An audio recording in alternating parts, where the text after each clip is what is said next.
ఇప్పుడు మీ అందరికీ ఒక సిచ్యువేషన్ చెప్తే జాగ్రత్తగా ఊహించుకోండి. మీరు కాలేజ్లో ఉన్నారు, ఇంటర్ కాలేజ్ ఫెస్ట్ నడుస్తుంది, 2 రైవల్ కాలేజెస్ ఉన్నాయి అండ్ ఆ 2 కాలేజ్ స్టూడెంట్స్ అందరూ ఇట్లా పోడియంలో కూర్చొని ఉన్నారు. రన్నింగ్ రేస్ నడుస్తుంది. ఈ కాలేజ్ నుంచి ఒక టాప్ ఛాంపియన్, ఆ కాలేజ్ నుంచి ఒక టాప్ ఛాంపియన్ వచ్చాడు. జెండా ఊపారు, రేస్ మొదలైంది, ఇద్దరు పరిగెట్ట మొదలు పెట్టారు. స్టూడెంట్స్ అందరూ పార్పకుండా ఒక్కటే ఫోకస్ తో చూస్తున్నారు 2 కాలేజెస్ లో ఎవరు గెలుస్తారని.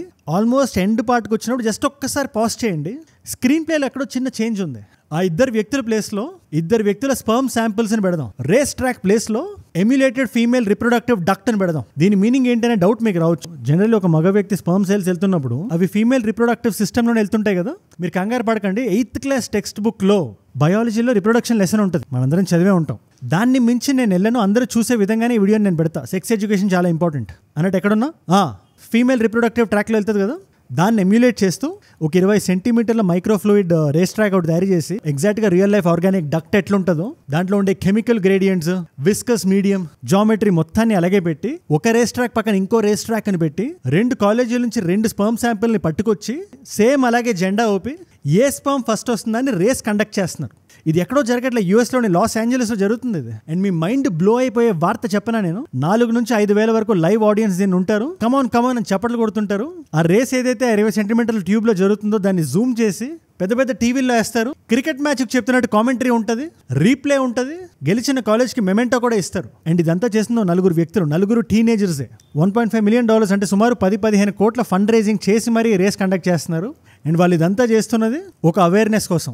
అది ఏంటన్నది ఈ వీడియోలో మనం మాడదాం. అండ్ అన్నిటికన్నా ఇంపార్టెంట్గా అన్ని రకాల ఏజ్ గ్రూప్స్ వాళ్ళు ఈ వీడియోని చూస్తున్నారు కాబట్టి ఎక్కడ గీతని దాటకుండా చాలా రెస్పాన్సిబుల్గా ఈ వీడియోలో నేను మాట్లాడతా. ఇది ఎప్పుడు, ఎందుకు, ఎలా, ఈ ప్రతి క్వశ్చన్ ని మనం ఆన్సర్ చేద్దాం. ఎందుకంటే మీ మైండ్లో రకరకాల క్వశ్చన్స్ వస్తుండొచ్చు. స్పర్మ్ రేస్ ఏంటి, దాన్ని జనాలు చూడడం ఏంటి, చప్పట్లు కొట్టడం ఏంటి, తద్వారా అవేర్నెస్ క్రియేట్ అవ్వడం ఏంటి, అండ్ ఫ్యూచర్లో అబ్బాయిల కన్నా అమ్మాయిలు ఎక్కువ ఉంటారేమో. సైంటిఫిక్గా చూసుకుంటే ఫర్టిలిటీ రేట్ పడిపోతుంది. X క్రోమోజోమ్, Y క్రోమోజోమ్ మనం చూసుకుంటే Y క్రోమోజోమ్స్ లో ఉండే జీన్స్ నెంబర్ ఒక 50 నుంచి 70 వరకే ఉంది. అంటే అబ్బాయిలు అంతరించిపోతారా అనే క్వశ్చన్ కూడా ఈ వీడియోలో మీకు ఆన్సర్ దొరుకుతుంది. దీనికి అగేన్స్ట్ గా కూడా ఒక వాదన వినబడుతుంది. మీరు ఇంత ఫ్రివిలస్ గా ఎలా చేస్తారు, మీరు స్పర్మ్స్ ని ఇలా స్టేజ్ ఎక్కించి మీరు సభ్య సమాజానికి ఏం మెసేజ్ ఇద్దాం అనుకుంటున్నట్టు అని చెప్పి కూడా డిస్కషన్ వినబడుతుంది. వాళ్ళ సైడ్ వాళ్ళు ఏమంటున్నారో కూడా మీ ముందు పెట్టేస్తాం. ఇంకో 5 రోజుల్లో ఈ షో ఉంది. ఆ షోలో ఏం జరగబోతుందో మనం ఇవాళ మాట్లాడుకుందాం. అండ్ నా సైడ్ నుంచి ఇలాంటి వీడియో రోజుకి ఒకటి మీ దగ్గరికి వస్తుంది. లోకల్ న్యూస్ నుంచి ఇలాంటి ఇంటర్నేషనల్ న్యూస్ వరకు అందరికీ అర్థమయ్యే భాషలో ఎటువంటి వల్గారిటీ లేకుండా 10-15 నిమిషాల్లో కన్సైజ్ గా కన్సాలిడేట్ చేసి మీ ముందు పెట్టేస్తాం. చాలా మంది వీడియోని డైలీ చూస్తున్నారు, ఒక నాలెడ్జ్ పిల్ల కన్జ్యూమ్ చేస్తున్నారు. అందువల్ల ఏమవుతుంది, ఇలాంటి వీడియోస్ ఇంకా చాలా మంది కొత్త వాళ్ళకి రీచ్ అవుతున్నాయి. మీరు కానీ కొత్తగా ఈ ఛానల్ చూసినట్టయితే ఖచ్చితంగా సబ్స్క్రైబ్ బటన్ నొక్కి పెట్టుకోండి. నేను వీడియో పెట్టగానే మీ దాకా వచ్చేస్తుంది డైలీ వీడియో. నొక్కారుగా, డన్ స్వామి. లాస్ ఏంజలస్ గురించి మనలో చాలా మంది వినుంటాం కదా, హాలీవుడ్ అక్కడే ఉంటుంది. అక్కడ పెలాడియం అని లైవ్ షో జరిగే ఓపెరా హౌస్ లాంటిది ఒకటి ఉంది. అక్కడ April 25th నాడు ఈ రేస్ జరగబోతుంది. ఈ రేస్ గురించి మీరు ఏం తెలుసుకోవాలన్నా ఈ రేస్ని అసలు ఎవరు కండక్ట్ చేస్తున్నారు అనే కాంటెక్స్ట్ మీకు అర్థం కావాలి. ఒక 4 వ్యక్తుల పేర్లు చెప్తే మీరు జాగ్రత్తగా వినండి. ఎరిక్ జూ 17 సంవత్సరాలు, థార్ వెంచర్స్ అనే కంపెనీ ఉంది. దీంతో పాటు అవియేటో అనే ఇంకో కంపెనీకి ఫౌండర్ అయిన co-founder, tech entrepreneur. Sperm mortality అనేది ఎంత ఇంపార్టెంటో అది ఈ మధ్యన పడిపోతుందని చెప్పి ఒక భావోద్వేగానికి గురై ఈ ఫర్టిలిటీ ప్రాబ్లం అనేది చాలా మంది మగవాళ్ళలో ఉంది. దానికి లైఫ్ స్టైల్ కారణాలు ఉండొచ్చు, ఒబేసిటీ అవ్వచ్చు, జీన్స్ అవ్వచ్చు, ఇలాంటి వివిధ రకాల కారణాల వల్ల 50% వరకు పడిపోయింది. 50 సంవత్సరాల్లో జనాలు, అబ్బాయిలు బయటకు వచ్చి మాట్లాడలేదు. ఇలాంటి రేస్ ఒకటి కండక్ట్ చేస్తే ఖచ్చితంగా అది డిస్కోర్స్ లోకి వెళ్తుంది. అంటే 2 సెట్ ఆఫ్ స్పర్మ్ శాంపిల్స్ కి రేస్ అవుతున్నప్పుడు మనం చూస్తుంటాం కదా, ఏది ఫాస్ట్ గా వెళ్తుంది, స్లో అయినప్పుడు ఎందుకు అవుతుంది, ఈ స్పర్మ్ శాంపిల్ వ్యక్తి ఎవరైతే ఉన్నారో అతను ఎలాంటి నెగ్లిజెన్స్ చూపించాడు లైఫ్ లో, ఇలాంటి డిస్కోర్స్ జరుగుతుందని నమ్మి ఇలాంటి రేస్ ఒకటి పెడదామని చెప్పి తను అనుకున్నాడు. అనుకోవడమే కాకుండా 3 వ్యక్తుల దగ్గరికి వెళ్ళాడు. నిక్ స్మాల్, ఈ వ్యక్తికి 16 సంవత్సరాలు. అంటే గట్టిగా మాడితే 2009లో పుట్టుంటారు. ఈయన క్రిప్టో స్పేస్ లో చాలా famous, youngest sold out crypto company ఇతను పెట్టాడని, అతనికి ఉండే క్రిప్టో నాలెడ్జ్ ఏదైతే ఉందో ఈ ఫౌండేషన్ తెస్తాడని ఇతన్ని కూడా గ్రూప్ లోకి చేర్చుకొని, క్రిప్టో గురించి మనం మాట్లాడాలంటే ఇంకా చాలా ఉంది, వేరే వీడియోలో మనం మాట్లాడదాం. ప్రస్తుతానికి that's not the purview of this video. 3వ వ్యక్తి షేన్ ఫ్యాన్ అని, ఇకపోతే 4వ వ్యక్తి గ్యారెట్. ఈయన మిస్టర్ బీస్ట్ అని ఒక యూట్యూబ్ ఛానల్ ఉంటుంది కదా, ఆయనకి ఫార్మర్ కాంటెంట్ స్ట్రాటజిస్ట్ అయినా. అంటే ఏదైనా మనం చేస్తే అది వైరల్ ఎలా చేయాలి, జనాలు దీని గురించి మాట్లాడుకునేలా ఎలా చేయాలి అనే థాట్ ప్రాసెస్ లో దిట్ట. వీళ్ళు 4 ఒక్కటే స్పర్మ్ రేసింగ్ అనే ఒక సంస్థని స్థాపించారు. ఈ వెంచర్ క్యాపిటలిస్ట్ అని ఉంటారు, వాళ్ళ దగ్గరికి వెళ్ళి ఈ ఐడియాని పిచ్ చేసి జనాలు టికెట్లు కొంటారు షోకి. ఇది మన సొంత ఐపీ అవుతుంది, దీని మీద మనం NFTs క్రియేట్ చేయొచ్చు, ఫ్రాంచైజ్ మోడల్స్ క్రియేట్ చేయొచ్చు, రకరకాల సిటీస్కి వెళ్ళి షోలు చేయొచ్చు, దండిగా డబ్బులు వస్తాయని ప్రెజెంటేషన్ ఇచ్చి సుమారు 12 కోట్ల రూపాయలు ఫండ్స్ రేస్ చేశారు. అదే $1.5 మిలియన్. ఈ ఫండ్స్ తో గ్రాండ్ గా మార్కెటింగ్ చేసి, నేను వీడియో బిగినింగ్ లో చెప్పాను కదా, ఇలాంటి రేస్ ఒకటి మనం పెడదాం అని 2 కాలేజెస్ అప్రోచ్ అయ్యారు. ఒకటి యూనివర్సిటీ ఆఫ్ సౌత్ కాలిఫోర్నియా, రెండోది యూనివర్సిటీ ఆఫ్ కాలిఫోర్నియా. రెండు చాలా పేరు పలుకుబడిన కాలేజ్లో. అండ్ కొన్ని రూల్స్ అండ్ రెగ్యులేషన్స్, అవే నియమ నిబంధనలు వాళ్ళకి వాళ్ళు పెట్టుకున్నారు, ఎటువంటి లీగల్ ట్రబుల్ ఉండకూడదని. అందులో నెంబర్ 1, ఏ స్పర్మ్ అయితే మనం బయటికి తీస్తున్నాం, డెఫినెట్లీ ఇది రేస్ కాబట్టి ప్రో లెవెల్ అథ్లీట్ నుంచి తీసుకుంటారు 2 కాలేజీల్లో. ఆ వ్యక్తి పేరు గానీ డీటెయిల్స్ గానీ గెలిచినా గానీ ఓడినా గానీ బయటికి డిస్క్లోజ్ మేము చెయ్యం, ఎనానిమస్ గానే జరుగుతుంది. సో ఎవరైతే గెలుస్తారో ఆ కాలేజీకి మేము మెడల్ ఇస్తాం తప్పితే ఎవరి స్పర్మ్ శాంపిల్ అయితే మేము తీసుకున్నాం అతనికి మేము ఇవ్వం. పాయింట్ నెంబర్ 2, వన్స్ ఈ రేస్ అయిపోయిన తర్వాత ఈ స్పర్మ్ మేము డిస్కార్డ్ చేసేస్తాం.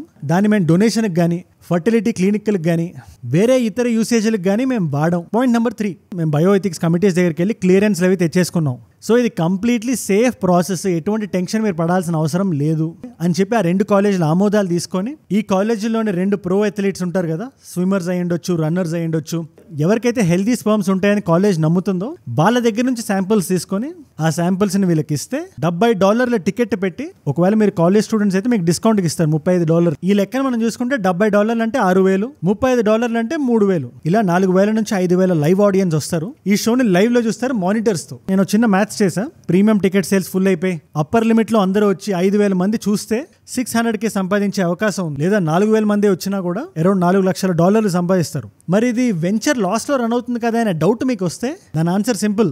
ఇది ఒక్క షోనే కాదు, వన్స్ ఇది హిట్ అయితే రకరకాల సిటీస్కి వెళ్ళి ఇదే షో కండక్ట్ చేస్తారు. దీని మీద NFTs రిలీజ్ చేస్తారు. Streaming platforms like Netflix, Apple TV, Amazon prime ఇలాంటి ఓటీటీలో కూడా ఇచ్చే అవకాశం ఉంది. సో డబ్బులు గట్రా దండిగానే వస్తాయి. బట్ మీకు రావాల్సిన క్వశ్చన్ ఏంటంటే, టెక్నికల్లీ ఇది ఎలా పాసిబుల్ అవుతుంది, సైంటిఫిక్ గా లోపల అసలు అక్కడ ఏం జరుగుతుంది అంటే ఆన్సర్ చాలా సింపుల్. మీరు 3 Idiots సినిమా చూశారు కదా, అందులో మాధవన్ గారి క్యారెక్టర్ డైలాగ్ అంటది, మనం పుట్టడమే కొన్ని లక్షల కోట్ల స్పర్మ్స్ తో రేస్ జరిగి ఆ ఒక్క స్పర్మ్ వెళ్ళి టచ్ అవుతుంది కదా, దాన్ని వీళ్ళు లిటరల్ గా తీసుకున్నారు. ఇప్పుడు బయోకెమికల్ గా మనకు కావాల్సిన విషయాలు ఏంటి, 2, ఒకటి స్పర్మ్, 2 ట్రాక్ట్. మనకి ఫైనల్ అవుట్కమ్ బిడ్డ పుట్టడం కాదు, ఏ స్పర్మ్ ఫాస్ట్ గా ట్రావెల్ అవుతుందో చూడడం. సో దానికి ఒక ఉమెన్ రిప్రొడక్టివ్ ట్రాక్ట్ లో ఎగ్జాక్ట్ గా ఉండే ఐటమ్స్ అలాగే పెట్టి ఇకోసిస్టమ్ యాజ్ ఇట్ ఈస్ గా క్రియేట్ చేసి, ఆ లోపల ఉండే టెక్స్చర్ గానీ ఈ స్పర్మ్స్ వెళ్ళడానికి వీలుగా క్రియేట్ చేసి అప్పుడు జెండా ఊపుతారు. సో ఎగ్జాక్ట్ మనకు ఉండే ఆ నారో జంక్షన్స్ ఉంటాయి, అదే కాంప్లెక్సిటీ ఉంటుంది. రియల్ లైఫ్ లో స్పర్మ్ నావిగేట్ చేయాల్సి వస్తే అది ఎన్నెన్ని సందులు గొంతులు తిరగాలి, అవన్నీ అలాగే ఉంటాయి. తర్వాత కెమికల్ గ్రేడియంట్స్ లో కూడా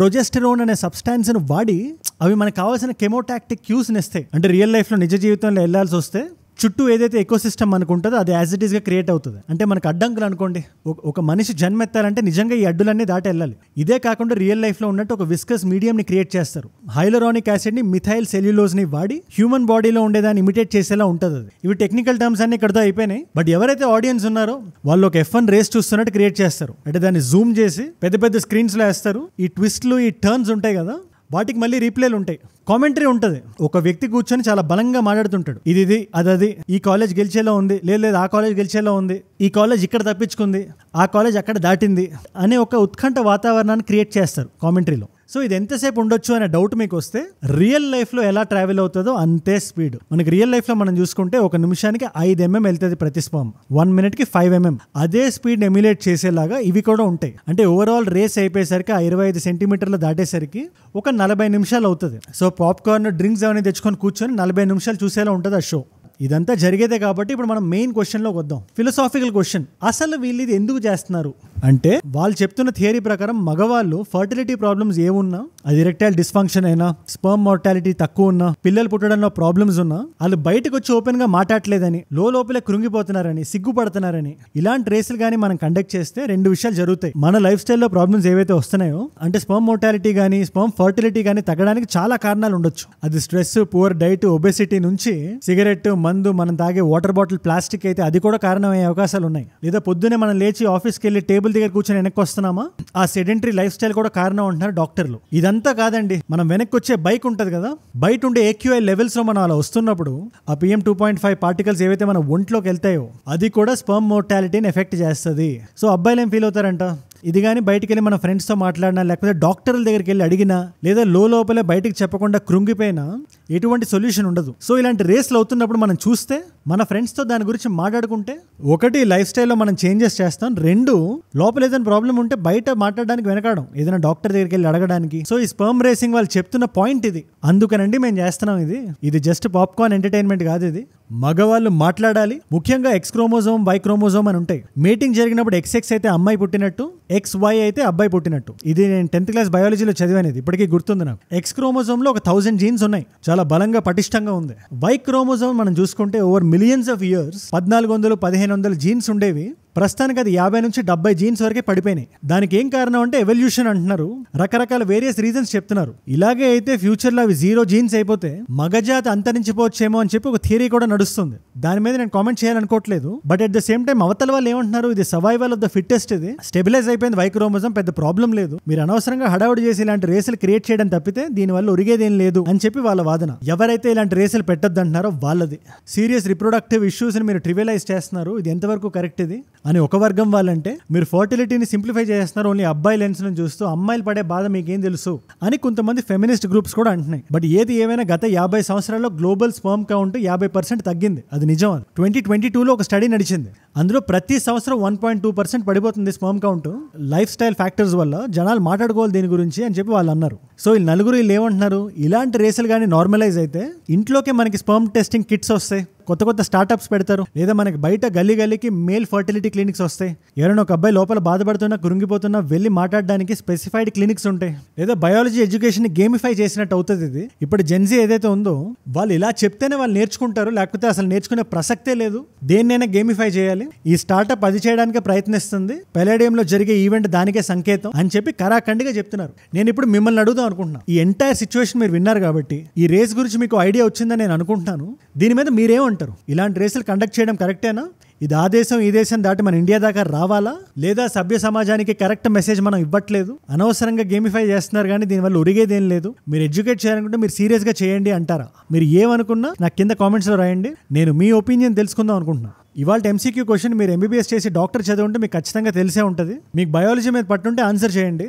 which structure in sperm cell, జాగ్రత్తగా వినండి, which structure in sperm cell contains enzymes that help it penetrate the egg. Sperm సెల్లోని ఏ స్ట్రక్చర్లో ఎగ్ని పెనిట్రేట్ చేసే ఎంజైమ్స్ ఉంటాయి? Option A is mid piece, option B is tail, option C is acrosome, option D is nucleus. Answer మీకు తెలిస్తే రాయండి. తెలుసుకోవాలనుకుంటే ఇన్స్టాగ్రామ్కి వచ్చేయండి. అన్నట్టు ఇన్స్టాగ్రామ్ అంటే గుర్తొచ్చింది, ఇలాంటి వీడియో ఐడియా టాపిక్స్ నాకు ఏదైనా ఇద్దామనుకున్నా, లేదా ఇక్కడ ఉండే వీడియోస్ని రీల్స్లా చూద్దాం అనుకున్నా, లేదా నా లైఫ్లో నా చుట్టూ ఏం జరుగుతుందో తెలుసుకుందాం అనుకున్నా, Instagram is a great place. మీరు అజయ్ ఫ్రమ్ ఏజ్వుడ్ అని కొట్టండి, అజయ్ ఫ్రమ్ ఏజ్వుడ్ 1+ మిలియన్ ఫాలోవర్స్ ఉంటారు. మీరు అజయ్ ఫ్రమ్ అని రాస్తుంటేనే కనబడుతుంది మీకు. వచ్చేసేయండి, లెట్స్ కనెక్ట్ దేర్. అండ్ మీరు ఇక్కడ దాకా నా వీడియోలో వచ్చారంటే నా వీడియోస్ మిమ్మల్ని ఆకట్టుకుంటున్నాయి అండ్ ఒక వాల్యూ పొందుతున్నారు. Thank you so much for that. మీరు ఏదైతే ఈ వాచ్ టైం, మీ రిటెన్షన్ ఇస్తున్నారో, లేదు ఏజ్వుడ్ వీడియో వస్తే మొత్తం చూడాలి అని మీకుండే యాటిట్యూడే నా ఇన్స్పిరేషన్, మీరే నా ప్రేరణ. రోజు కష్టపడి పనిచేయడానికి లేదు, ఏదైనా వీడియో చేస్తే ప్రతి సెకండ్ మనకి ఇంపార్టెంటే అని అహర్నిశలు పనిచేసేలా నన్ను తోస్తుంది. Thank you so much for that. రోజు నా వీడియోస్ని చూస్తున్నారు, ఒక నాలెడ్జ్ పిల్ల కన్జ్యూమ్ చేస్తున్నారు, తద్వారా చాలా మందికి రీచ్ అవుతుంది. అలా మీకు రీచ్ అయ్యి ఇది మీ ఫస్ట్ వీడియో అయ్యి మీరు ఈ పాయింట్ దాకా వచ్చారంటే ఖచ్చితంగా నా డైలీ వీడియోస్ మిమ్మల్ని ఆకట్టుకుంటే, నేను వీడియో ఇలా పెట్టగానే మీ దాకా వచ్చేయాలంటే మీరు ఏం చేయాలి? కింద కనబడే సబ్స్క్రైబ్ బటన్ నొక్కి పెట్టేసుకోండి. సబ్స్క్రైబ్ చేశారుగా, డన్. అండ్ ఇలాంటి వీడియో ఇంకోటి చేశాను, ఆ వీడియో ఇక్కడ ఉంది. డైర్ వుల్వ్స్ అని ఉండేవి 10,000 సంవత్సరాల క్రితం. ప్రస్తుతం ఉండే వుల్వ్స్ ని క్రిస్పర్ అనే టెక్నాలజీని వాడి ఆల్మోస్ట్ ఫోటోషాప్ లో యాడ్ చేసినట్టు 10,000 సంవత్సరాల క్రితం అంతరించిపోయిన ఒక జాతిని మళ్ళీ మనం తీసుకొచ్చాం. చాలా బలంగా 80 కిలోలు ఉండే డైర్ వుల్వ్స్ అవి. ఇలాగే డైనోసార్లు కూడా వస్తాయా? ఈ క్వశ్చన్స్ అన్ని ఆన్సర్ చేస్తూ ఒక వీడియో చేశాను నేను, చాలా ఇంట్రెస్టింగ్ ఉంటుంది. ఆల్మోస్ట్ ఒక సైన్స్ ఫిక్షన్ సినిమా చూస్తున్నట్టు ఉంటుంది, జురాసిక్ పార్క్ లాంటి సినిమా. ఆ పర్టికులర్ వీడియో ఇది, దాని ఐ కార్డ్ ఇక్కడ ఉంది, డెఫినెట్లీ చూడండి. ఒకవేళ ఐ కార్డ్ రాకపోయినా కూడా జస్ట్ మీరు కొంచెం అలా స్క్రోల్ చేయండి, మీకు కనబడిపోతుంది. ఏజ్వుడ్ డైర్ వుల్ఫ్ అని కొట్టండి, ఆ వీడియోని ఖచ్చితంగా చూడండి. నేను మిమ్మల్ని మళ్ళీ రేపు కలుస్తా. మనందరం కలిసి పెరగాలి, కలిసి ఎదగాలి. Let us all grow together, let us all rise together, rise above ignorance, rise above arrogance, rise above hate. ఏజ్వుడ్ అంటే మనం. జై హింద్, జై భారత్, జై ఆంజనేయ, ఓం నమో వెంకటేశాయ.